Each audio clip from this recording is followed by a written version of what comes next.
What's up mga tol? So for today's vlog, ang pag-uusapan natin ngayon ay 3 tips para maiwasan yung init ng ulo mo sa kalsada.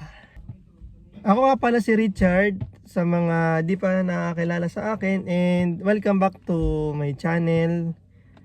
Paki-hit na rin yung subscribe button and paki-like na rin. Tapos paki-hit na rin yung notification bell para lagi kang updated sa mga paparating na videos. Ayun, napansin ko lang din na habang patagal na patagal, mas lalong umiiksi yung pasensya ng mga tao sa kalsada, na yung mga dapat na mga bagay na pinalalagpas na lang, ayun pa yung yung nagiging cause talaga na para pagtalunan. Ngayon pa lang, kailangan magawa na natin ng paraan yung mga ganung bagay para hindi na siya mag-cause ng mga matitindi pang epekto. Hindi na yun to the point na magkakaroon pa ng mga yung meron pang mawawalang buhay, kasi hindi dapat ganun mangyari.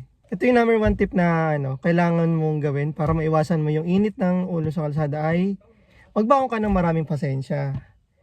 Hindi naman siguro mahirap gawin yun, no? Na ayun, na pag nasa kalsada ka, kailangan huwag masyadong mainit yung ulo. Tapos kung may mga bagay naman na kailangan na pwede naman palagpasin, gawin na natin, kasi ang ending niyan, na imbis na hindi tayo maabala, ang mangyayari niyan pagka nakipagtalo tayo ay mas mas tatagal and mas lalala lang yung sitwasyon natin.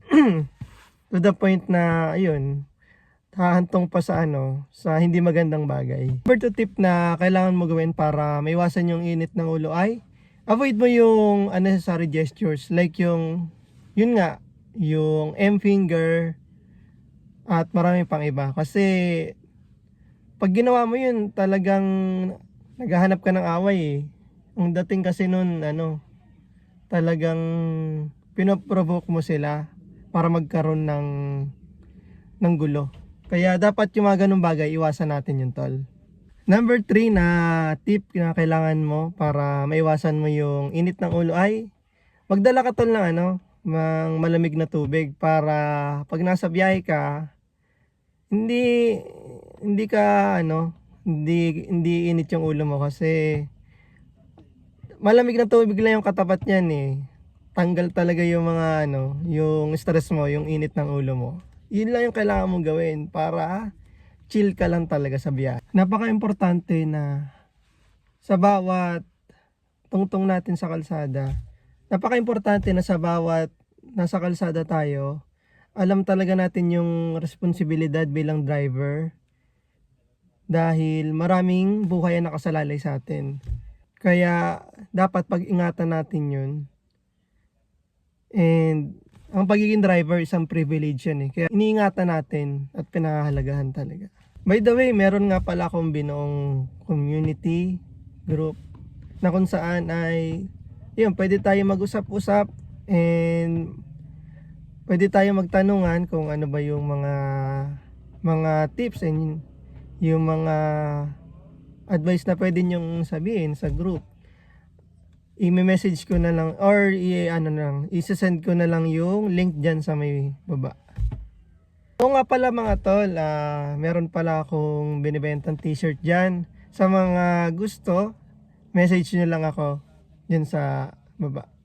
Kung nagustuhan mo yung mga ganitong klase ng videos, pakipindot lang yung like, tapos subscribe mo na rin and comment ka kung taga saan ka ba, and ano yung mga suggestion mo, and share mo na rin sa iba para mas marami pang makapanood ng videos na to.